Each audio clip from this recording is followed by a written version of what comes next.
ಬದಲಾಗ್ಬೇಕು ಈ ಕೆಲ್ಸ ಯಾಕಾಚಿತ ಅವ್ರು ಕಸ ಮುಸ್ರಿ ಮಾಡೋ ಹೆಣ್ಣು ತಂದ್ರೆ ನೀನು ಬಲೆಯಾಗ ಹಾಕ್ಲಿಲ್ಲ ಅಂದ್ರೆ ನಾನು ಯಾಕೆ ಗಂಡ ಸಾಕಿ ಅದ ಗಂಡ ಸಲ ಗಂಡ ಸಾಕ್ತೇನು ಅದೇ ನೀನೇನಾದ್ರೂ ನಾನು ಹೇಳಂತ ಕೇಳಿದ್ದಾದ್ರೆ ಒಂದೇ ಒಂದು ವರ್ಷದಲ್ಲಿ ಕುಬೇರನಾಗ್ತೀಯ ನಿಮ್ಮಂತವ್ರು ನಾನು ನಿಂತಿದ್ರು 1 ವರ್ಷ ಯಾಕ ಮಾಮ ಇದ 2 ದಿವಸದಲ್ಲಿ ಕುಬೇರನಾಗಿ ಹೋಗ್ಬಿಡ್ತೀನಿ ನಾನು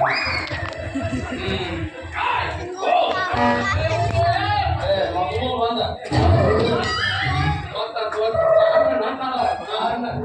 ಹೌದಾ 100 ಮಂದಿ ಕಾರ್ ಡ್ರೈವರ್ ಬರ್ತಾ ಇದ್ದಾನೆ ಇಲ್ಲಿ ನಡೆದ ವಿಷಯ ಅವ್ರಿಗೆ ಏನು ಗೊತ್ತಾಗ್ತದೆ ಇಲ್ವಾ ಪೇಪರ್ನೇ ಆಗ್ತೀನಿ ನಾನು ಅವ್ನು ಹೇಳೋದು